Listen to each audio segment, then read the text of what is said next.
Hey there, it's Brook and Kiora from Second Act Sisters. Today we're diving into what truly matters most for a new mom from our personal perspective. So grab your phone charger and keys and let us keep you company while you tackle those Amazon returns at UPS. And don't forget to swing by for your grocery pickup on your way back.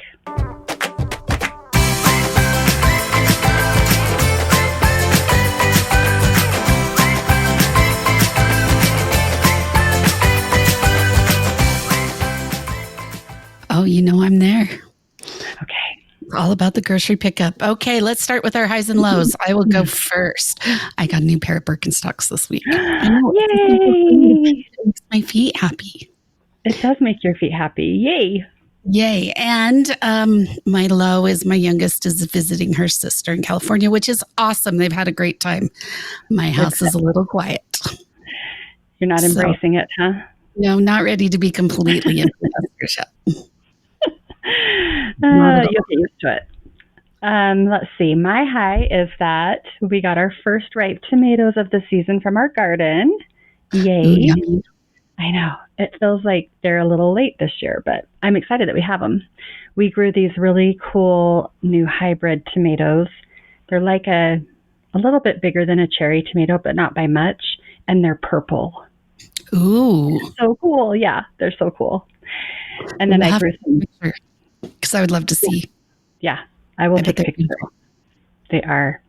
And then my low is that our shed is still not done, but it's just because of lack of time.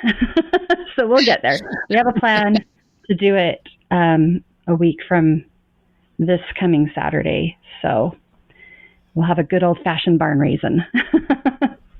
Oh, well, good. But it's getting there. I know you guys have been working on it. Yeah. It's just a process. It is a process. It is. And I'm so excited. So anyway. It's so nice. Just get it done before the snow hits. I know. We have to. I want to reclaim my patio. Okay. So I'm going to start this episode with a quote by Donna Ball. And it goes like this. Motherhood is a choice you make every day to put someone else's happiness and well-being ahead of your own, to teach the hard lessons, to do the right thing even when you're not sure what the right thing is, and to forgive yourself over and over again for doing everything wrong. And I think that pretty much sums up how we feel about mothering. It really does. In every stage. Forgiving ourselves over and over and over again, because we're new to this game too. Yes. With everything in every stage. I mean, you think you get one thing mastered and then your kids are on to a new stage and you're still thinking, I'm doing this wrong. I don't know what I'm doing.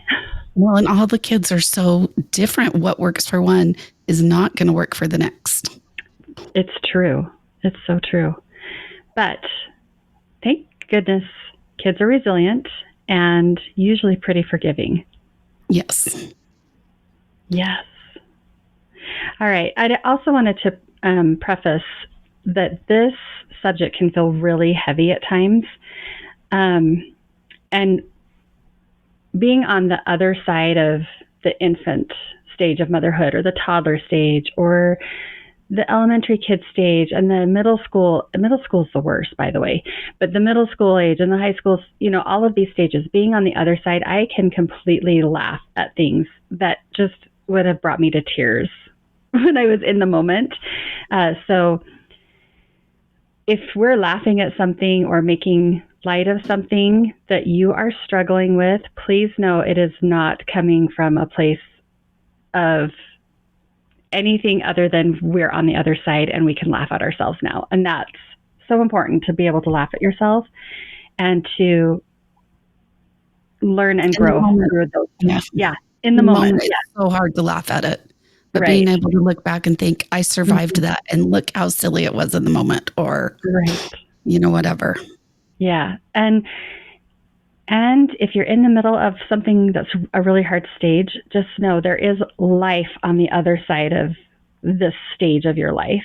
And you're going to get there. You're going to get to that other side, and it's going to be great. So yeah, we're not trying to downplay the gravity of our experiences through all of this, but we just want everyone to know there's another side, and that you're not alone, that you're not the only person, the only woman to feel this way, the only mother to feel this way. And you get through it by smiling and by laughing and by sharing and by supporting each other. That totally reminds me of that quote by Sister Hinckley, the one that says, the only way to get through life is to laugh your way through it. You either have to laugh or cry. I prefer to laugh. Crying gives me a headache. Yes, yes. It's true. So that is one of my favorites.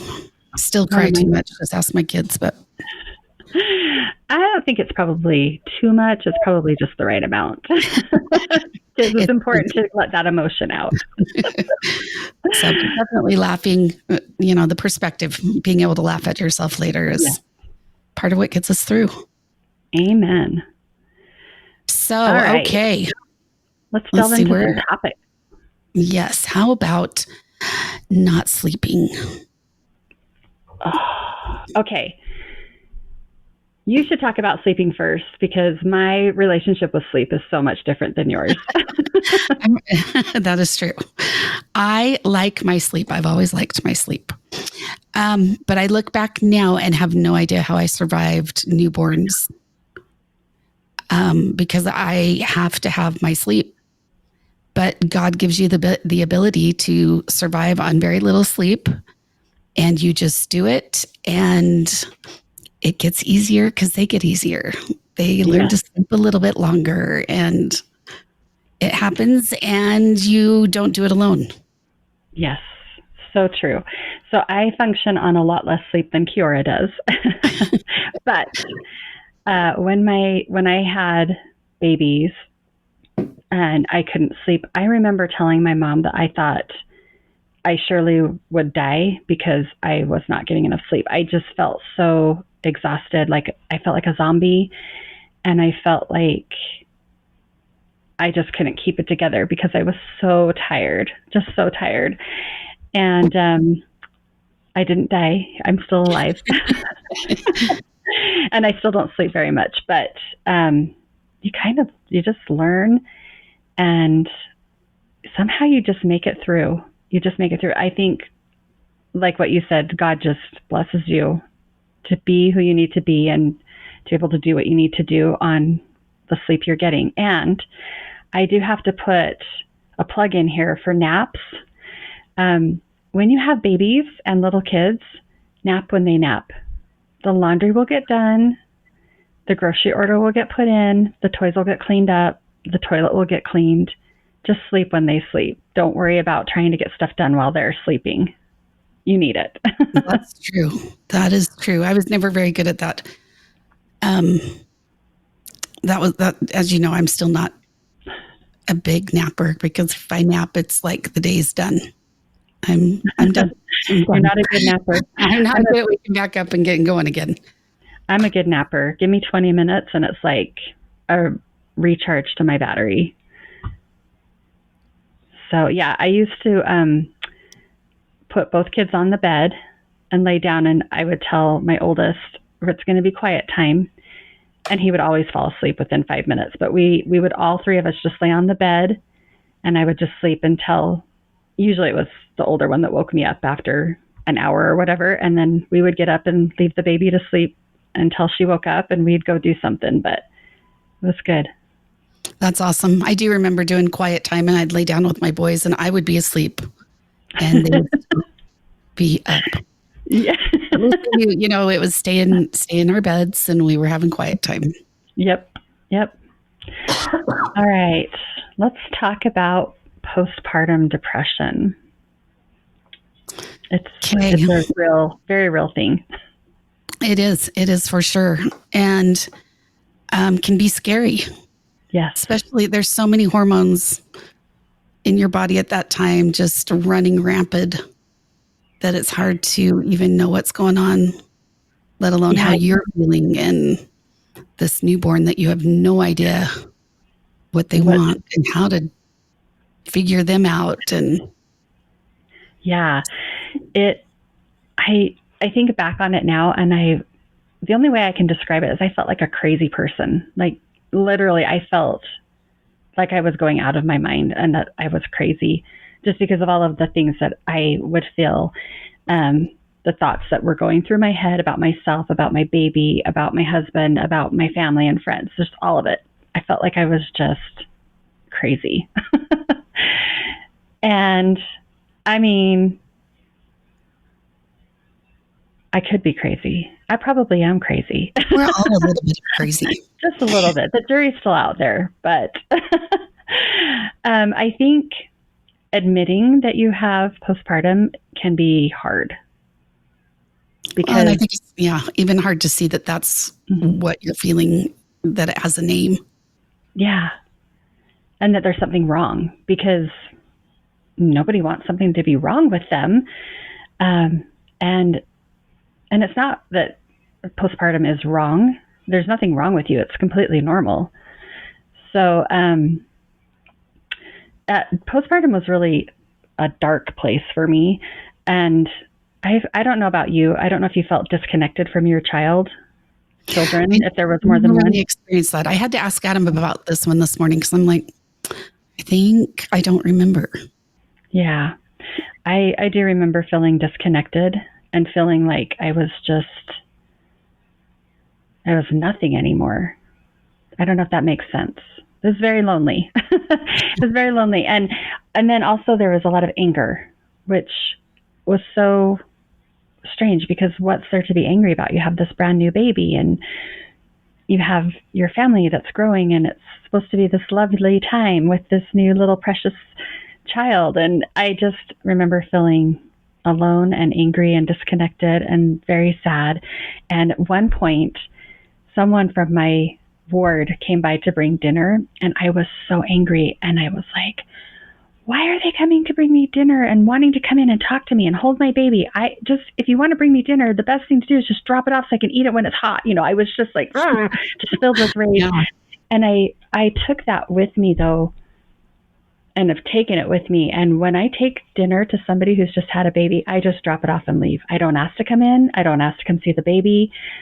I do say, if you need anything, I am here for you. If you need me to come in and hold your baby so you can sleep, anything like that at any time, let me know. But I'm not coming in. Eat this meal while it's warm, rest, enjoy your time, get back into whatever comfort zone you want to be in, just because I remember feeling angry about that.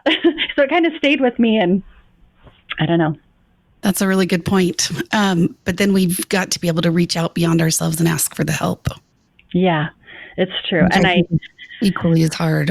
Oh yeah, I think that's so hard. I really try when I know there's a new mom to reach out, within that first week and ask if there's anything they need help with, or if I can come take their other little kids and go to the park or something, just to give them a break. Yeah. And I think we forget how major it is to have a baby. Yeah. So, not only do you have this newborn, but you're recovering from 9 months of crazy, all kinds of stuff happening to you. And it takes a toll. It is a recovery time that you need. Yeah, it's not like when you have a normal surgery and you just get 6 weeks to recover and have downtime. You don't get that after you have a baby. You just got to be on your feet and going. So, but it is amazing what the Lord can do and how He's blessed us with so many things that can help us through postpartum. And medication is one of those things. I'm a huge proponent of medication, even if it's just for a couple of months while your body adjusts. It doesn't have to be permanent, but it just is that little help to get you through these changes in your body. And there's nothing wrong with permanent. No, that's me. I'm permanent. But there's just what's the word? A stigma that comes with it, and we don't need to.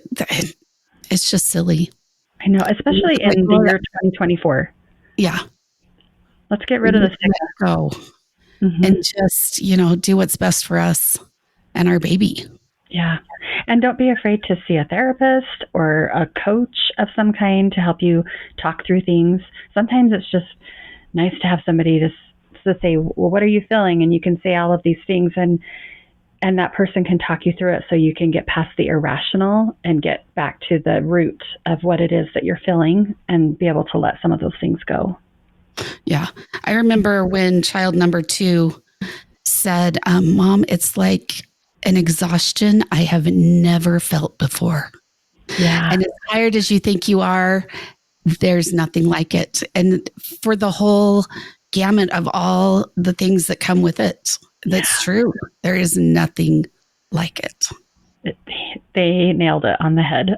That is for sure. I'm like, I need to write that one down because that's brilliant. Because you just don't, it doesn't matter what somebody tells you until you experience it. You have no idea. Yep.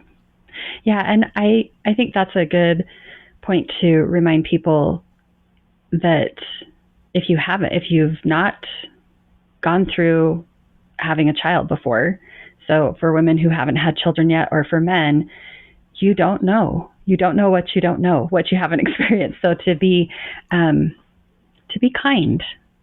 and compassionate for things that you don't understand, that you haven't experienced. So, okay. So let's move on. How about not wanting to engage with your baby or with anybody else? Yeah, that's very normal. I can't say that I experienced that. So I believe that it's very normal and I've seen it. And I can't imagine how scary it can feel. Yeah, there's some pretty dark thoughts that can come into your mind when that's happening. And I think it's important to vocalize those thoughts with someone who's trustworthy, that is not going to take that out of context, that's just going to keep that safe and a place for you to be able to say, this is what I'm feeling, and there's no judgment.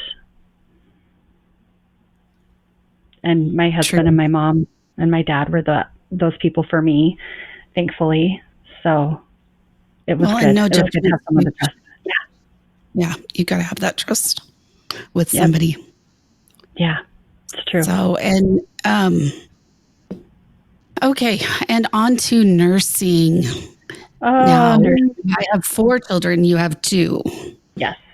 And how close, remind me, were they? They're 18 months. Okay. Yeah, my first 2 were 18. And then I got a little smarter and went 2.5. And then I went 4. So I just Yep. So, but child number 4, it was almost like starting over because I'd forgotten all the things. Well, and did you know that child number 4 was your last? Yes. See, I did not know child number 2 was going to be my last. I think that it would have been a different experience, knowing, just savoring every little moment. Like, okay, I'm not sleeping and they're crying a lot, but it's okay. It's the last time this is going to happen.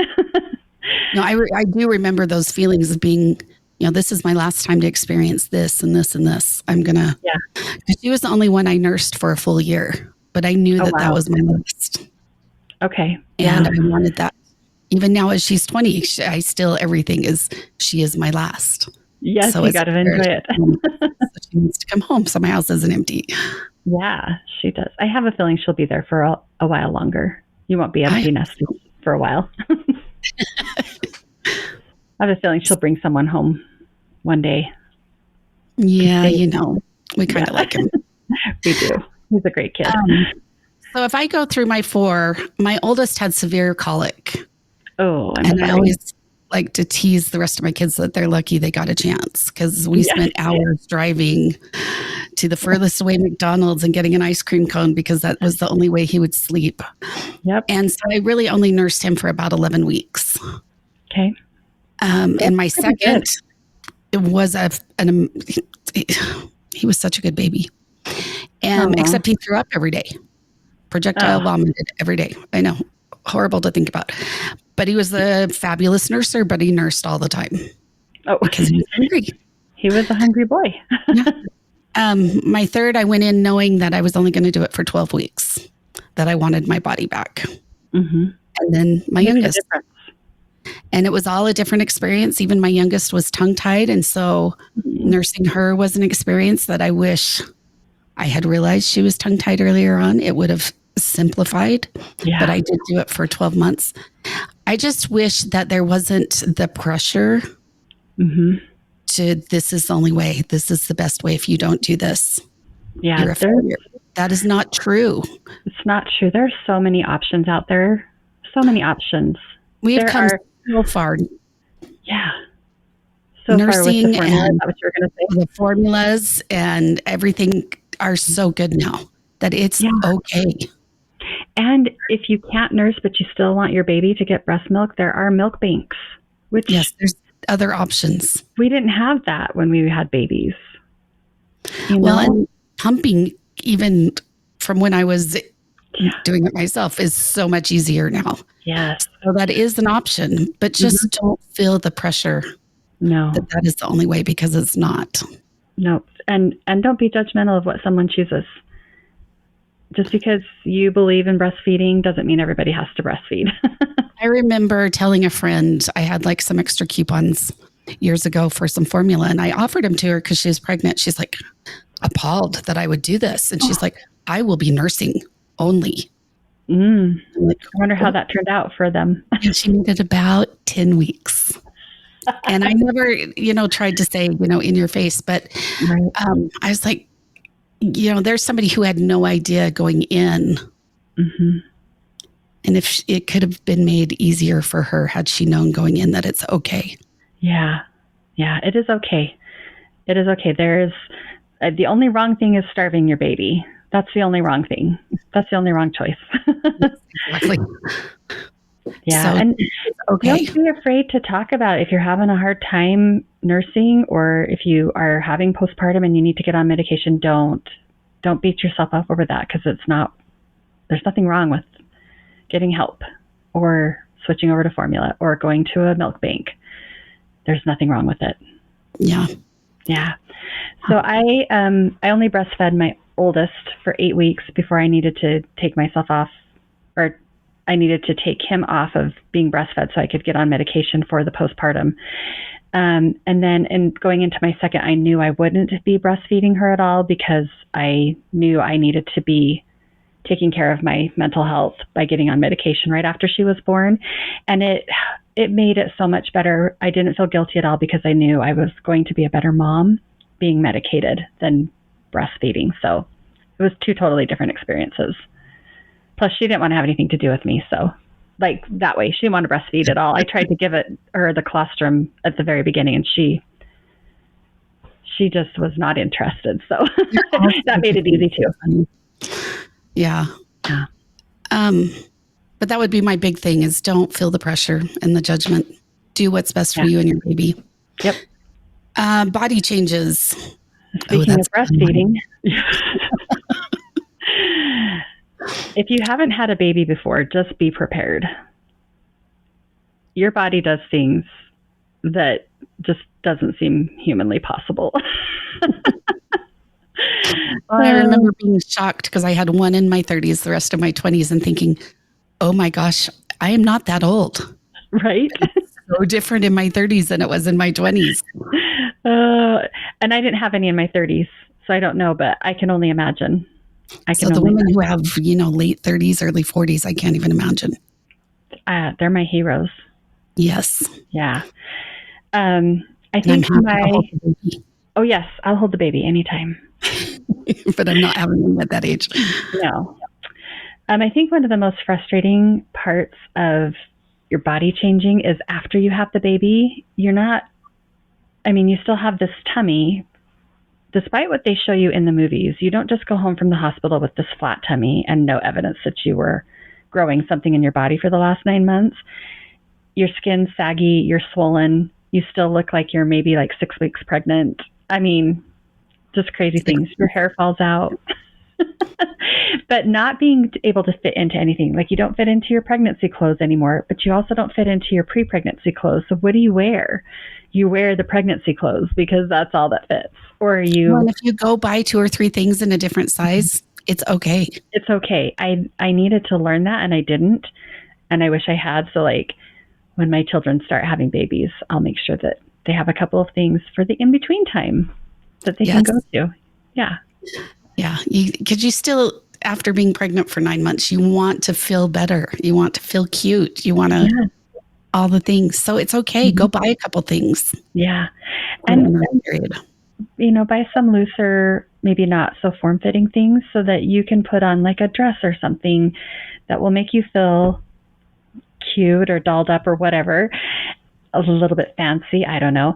And that will hide the things that you're really not happy with at the time, maybe. I don't know if that's the right way, because we don't want to put body image issues out there. Yeah. That's not what we're going for, but we do feel a little self-conscious about that. So, buy something that will help you feel good when you look in the mirror and you see yourself dressed, and not focus on those things that you're worried about. Yes. And it's so, you got to do it. You got to do it for you, Yeah, you do. for your mental health. You Yes. got to just be a And little more I like think you. I think one of the really important things for women to do after they've had a baby, when you see that post pregnancy body, is to just thank your body for doing what it's done to create that miracle of life and to bring that new sweet baby into your home, into your family, and just be thankful. When you look at yourself in the mirror, have gratitude for what your body can do, that miracle. It is a miracle. It's just amazing. Yep. Amazing, amazing. And it's okay. Yep. It changes who we are. Yeah. So it's okay if it comes with some physical changes because we're Absolutely. not the same. Nope.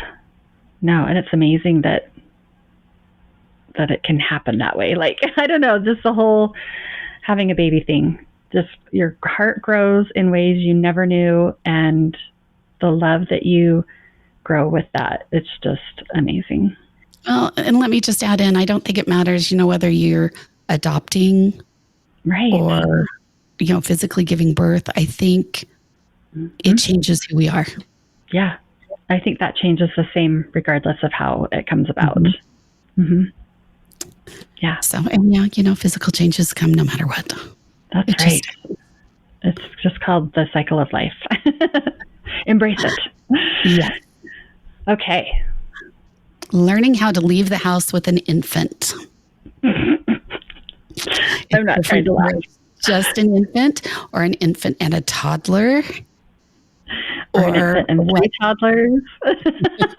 My, No, they weren't everybody all was toddlers for you, but yeah, because I yeah. would circle parking lots until I'd get the closest I could come up with parking spot. But I Yes. was responsible for keeping all these kids alive. Yeah. Yeah. And so we had to be as close to the door as we could possibly get, because that's as far as I could get with them. Yes. And to this day, they still hold on to the carts if they go shopping with me. I love that about your kids. That's hilarious. Mine do not. They wander off all over the place, but they didn't when they were little. They stayed right by us. Um, I think one of the easiest ways to travel with when you have an infant and other children, I think it's okay when it's just an infant. It's still a feat to get out the door once you have that little baby and all of the things that go with it. You've got to remember to bring with. But throwing a second or a third child in the mix, I think the easiest way is to make it a game. Like, how long can you hold on to the cart for mommy? Let's count.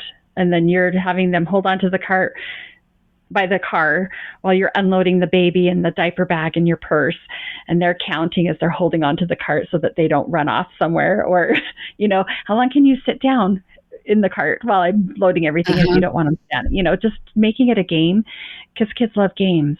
If make it a game, get your toddler to help bring the diaper bag out.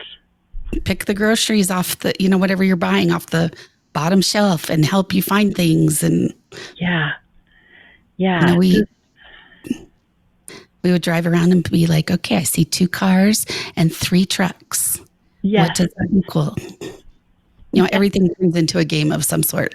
It does. Or if you're in the car and the infant is screaming and crying because they're hungry, and you're trying to just get home from being out and about, having your other child try and soothe the baby, or, just teaching those little moments to your kids and making it a game. Well, and it's so good for the older ones to help with the younger ones and to learn and Hmm. Yeah, all I the think skills. it instills those fatherly and motherly feelings in them from that little tender age that they're at. So I just have to tell a story. It doesn't necessarily fit right here, but you know the story. But my second child was the easiest baby, but the most independent child from like 18 months on. Hmm. And it, my husband was at work. I'm like, I'm just going to take a shower. I can take a shower with kids, right? You can take it. Hmm. No. Had a brand new couch. I went and showered. He decided to make red Kool-Aid on my brand new couch without a pitcher. And I don't recall how the water got there and all of that. But just so you know, red Kool-Aid is not covered. There's no warranty for red Kool-Aid. No, no. And what color was the couch? It was a light chambray blue. Yeah. Yeah. With a red stain on I it. had that couch a long time, but I had to make covers for it. It was Yes, never the same. yes. And, kids are going to do stuff like that. They just are. They're going to do things, and it's okay. It's not the end of the world. Those are the It's, things you can, in the it's moment, you're so not. upset. And now you laugh at it like, oh, remember that? It Yeah. really is one of my favorite stories, and I tease him about it all the time. All the time. And isn't it fun now that he has two just like him? Yes. I love it when he calls me, Mom, why is she doing this? I'm like, I'm sorry. If you figure out how to stop it, let me know because I never could figure it out with you. Nope. She's a cutie too. So we just cherish the moments. But getting out of Yeah. the house, I remember with child number 4, because she was so much younger, like Mhm. relearning the diaper bag and everything you had to take it was like a whole new ball game again. We'd Yeah. forget things. And Mhm. so, but you can do it. You can do it. Mhm. And you Yeah. need to find places that you all are corralling these children. Yes. So you're not Yes. alone. Yes. Because it takes a village. It does take a village. And that's our last topic that we wanted to touch on, which I Yeah. know we've posted about a village before, but Mhm. it truly takes a village. Yeah. It It's does. how you survive. It is how you survive, and sometimes having a village means that you are given information and advice from people that you may not always want to hear, but it's okay. It's out of love and concern. It's not because somebody's wanting to make you feel like a bad parent. So just remember that, just to take the feedback for what it's worth and don't take it personally. Yeah. Yeah. So, but and your village can consist of your husband, your spouse, Mhm. your family, your extended family, your Mhm. friends. I know some of my biggest villages were my kids' schoolmates' parents. Yes. Yes. We all watched out for each other. Mhm. Yeah. And those are the people that I wanted to hear stuff about my kids. Like if my child's best friend's mom called to say, "Hey, your child said this or did this," I was very thankful. Never, Yes. not my child. I never said that. I was very grateful so I could have a conversation with my child. Yeah. I remember having to call my oldest son's friends because he'd get in the car and be like, "How was school?" I don't know. I'm like, seriously, you just walked from the building to my car. How do you not know? Right? I'd have to call and find out from other people how the day was. Isn't it funny how some of the kids are just talkers and they'll tell you anything, and other kids you can't get them just to share anything about anything. Speaking of, I remember when child number 2 called and complained about child number 4 because he couldn't get a word in edgewise. And I didn't think anybody could out-talk child number 2. I'm surprised by that, actually. It was like monumental day. Yeah. Good job, number 4. So, but it takes a village. And I think even to where we are now, it takes a village. Oh, absolutely. Even with adult children, it does take a village. It does. We need I to know think that we we're have not crazy. yeah, we're not. Well, I Sometimes. think we just determined that I am, but Okay. Seriously, we all have our own little bit of crazy. We all have a little crazy. Yeah. So I think we have a quote by Charlotte Gray about villaging, do we not? Okay. So the quote is, becoming a mother makes you the mother of all children. From now on, each wounded, abandoned, frightened child is yours. You live in the suffering mothers of every race and creed and weep with them. You long to comfort all of those who are desolate. And that's by from Charlotte Gray. And I remember child number 3 calling me recently, and she's, I don't even remember where she was, but there was a crying baby, and all she wanted to do was help this crying baby. And she's like, Mom, I don't even know these people. It doesn't matter. Nope, it doesn't Not a matter. mom at all. Yes. And you can make an impact on people just by being willing to help, being a second or a third set of hands anywhere. Yeah. You know, when a baby's sad, you just know. And, Yeah. Maybe that mom needs somebody to come along and say, it's okay. Mm-hmm. Yeah. And you don't have to have any personal experience being a mother to be a helper and to No, be you part of don't. a village. You can do that anytime. Yeah. Grateful for my villages along the last 28 years. Same. I've learned so many things from other Could not, people. So great. yeah, could not have done it without them. Yeah. So that just lightly touches on these topics. Mm-hmm. Yep. And in the end, perspective is everything. Linda Wooten says, being a mother is learning about strengths you didn't know you had and dealing with fears you didn't know existed. Isn't that the truth? Kind of sums up motherhood. All right. So just to wrap up our episode on the ins and outs of becoming a mother and motherhood, I am going to share one last little quote by Jenny Finch. It goes, a miracle is really the only way to describe motherhood and giving birth. It's unbelievable how God has made us women and babies to endure and to be able to do so much. A miracle indeed, such an incredible blessing. And that's really how I feel about being a mom and just having the trust of a Heavenly Father to send me two incredible children and to have the honor of being their mother and the honor of learning how to be a mom through them and with them. It's just a blessing in my life. And I truly believe that there's a reason we are their mothers. Yes. Heavenly Father knows who needs who. Yep, it's true. Okay, as we wrap up today, I just have, I was going to mention that we will stick these quotes because we've actually listed off a number of them this episode. So we will have them listed on our social media if you are curious about them. So I have found that hitting each new milestone with my kids has really driven home how quickly life moves and how we can't go back to relive those precious moments. As Jocelyn Gilsiggs beautifully puts it, motherhood has taught me the meaning of living in the moment and being at peace. Children don't think about yesterday and they don't think about tomorrow. They just exist in the moment. Let this be a gentle reminder for all of us to follow our children's lead. Slow down, find peace, and focus on today.